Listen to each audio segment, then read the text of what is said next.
Hey guys, Effie here. Today I'm going to make this card using our new Peony close-up stamp and also our Sweetheart word dies. So I'm going to do a little bit of watercoloring. So I'm going to start off by white heat embossing this large 6x6 image onto an A2 size watercolor paper panel.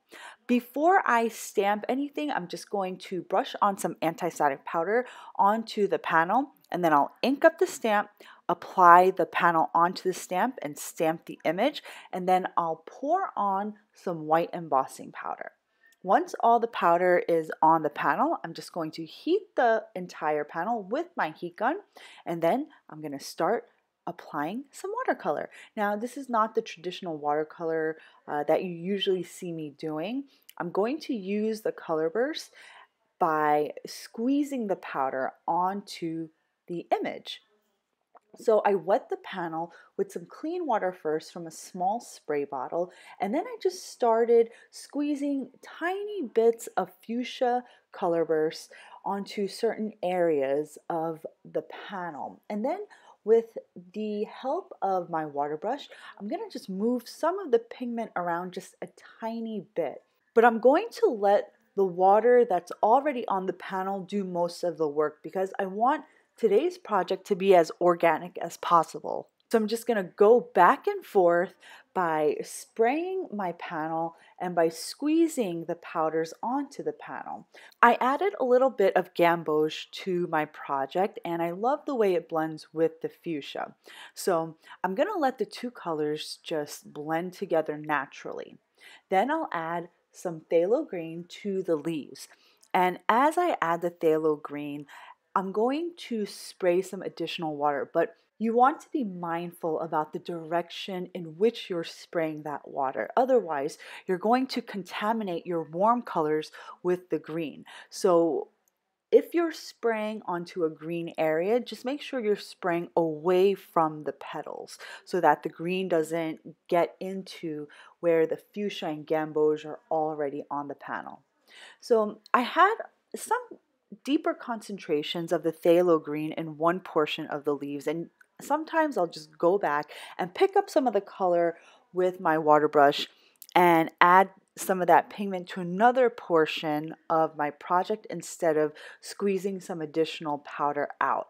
And I guess it's a little bit of laziness on my part.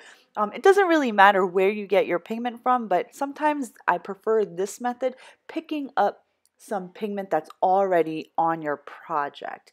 This way, you're not going to get a huge mess later on because sometimes it's a little bit unpredictable how much of that powder comes out of the containers.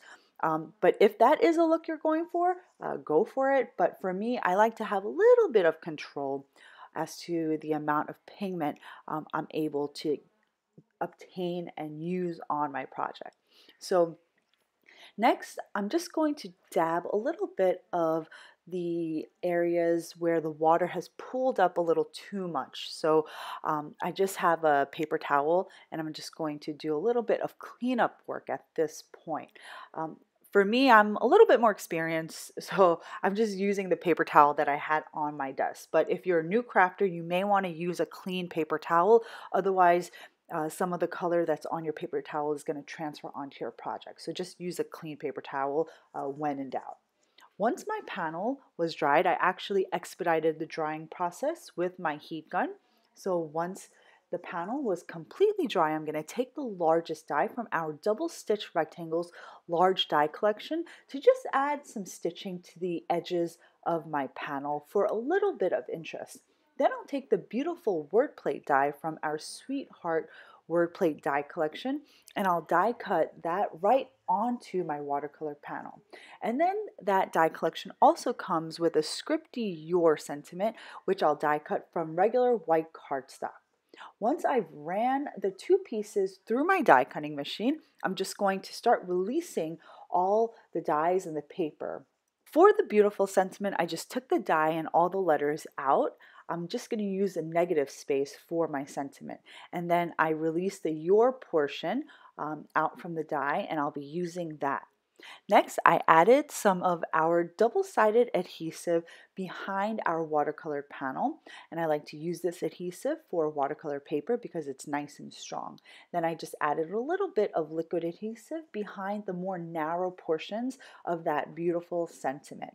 And then I'll apply the panel onto a side-folding A2 base, and now I'm just going to start adding the centers of the B, E, and A of my sentiment. So I start by adding the actual die cut letter, and then I add that the center piece, and this way we just make sure that it's in its accurate position. I'm not going to use a die cut beautiful sentiment for this project. I'll just save it for a later project. Next, I'm just going to apply some liquid adhesive behind the Your Sentiment and apply it right onto my project. The flourish at the end of the Your kind of came off the project, so I just trimmed that piece and my project is now complete. I hope you guys enjoyed today's card and video. Thanks so much for stopping by. If you haven't done so already, be sure to subscribe to our YouTube channel because I update it on a weekly basis. So thanks again, guys. I'll see you next time.